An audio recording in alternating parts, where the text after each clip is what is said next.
বাংলাদেশের মাটিকে ব্যবহার করে ভারতের সন্ত্রাসের ছক লস্কর-ই তৈবা প্রধান হাফিজ সঈদের ঘনিষ্ঠ সাইফুল্লাহ সাইফ লস্করের শীর্ষ কমান্ডার সাইফুল্লাহ সাইফের ভিডিও প্রকাশ্যে দিল্লির কাছেও বিপুল পরিমাণ বিস্ফোরক এবং অস্ত্র উদ্ধার হয়েছে।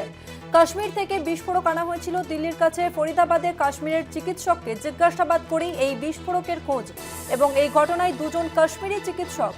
তবে কি সন্ত্রাসবাদীদের নিশানায় ছিল দিল্লি?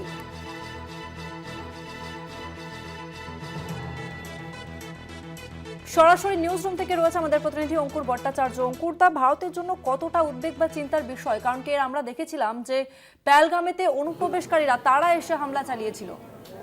হ্যাঁ, অপারেশন সিঁদুরের পর থেকেই আমরা দেখেছিলাম যে তারপর থেকেই এই সমস্ত সন্ত্রাসবাদী সংগঠনগুলো বলেছিল বিভিন্ন জায়গায় যে তারা এর বদলা নেবে, এবং সেরকমই একটা বিষয় দেখতে পাওয়া যাচ্ছে।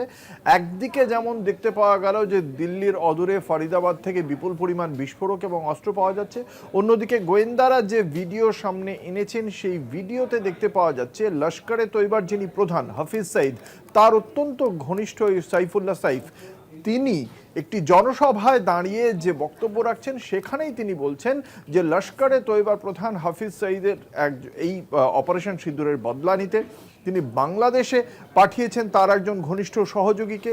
এই জঙ্গি বাংলাদেশের মাটিকে ব্যবহার করে ভারতে সন্ত্রাসমূলক কোনো কার্যকলাপ করার চেষ্টা করছে এবং সেই জন্য সেখানে কিছু প্রশিক্ষণ নিচ্ছে যেমন, এবং তার পাশাপাশি বিভিন্ন একটা দল তৈরি করে ভারতে হামলা করা হবে এমনটাই তিনি একটা ইঙ্গিত দিয়েছেন ওই জনসভায় দাঁড়িয়ে। সেই ভিডিও ইতিমধ্যেই প্রকাশ্যে চলে এসেছে।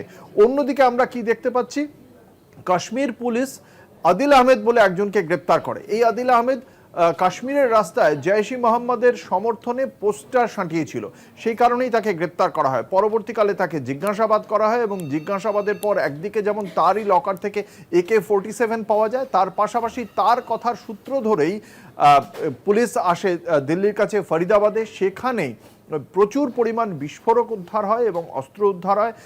প্রায় 360 কেজি অ্যামোনিয়াম নাইট্রেট উদ্ধার হয়। এই অ্যামোনিয়াম নাইট্রেট মূলত বিস্ফোরক তৈরির কাজে লাগে, RDX তৈরির কাজে লাগে, IED তৈরির কাজে লাগে।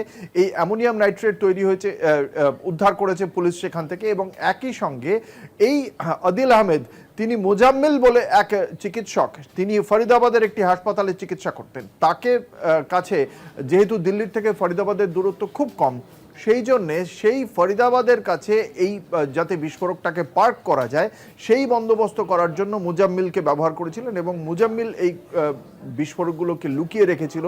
তারপর এই আদিল আহমেদকে জিজ্ঞাসাবাদ করেই মুজাম্মিল অবধি পৌঁছে কাশ্মীর পুলিশ।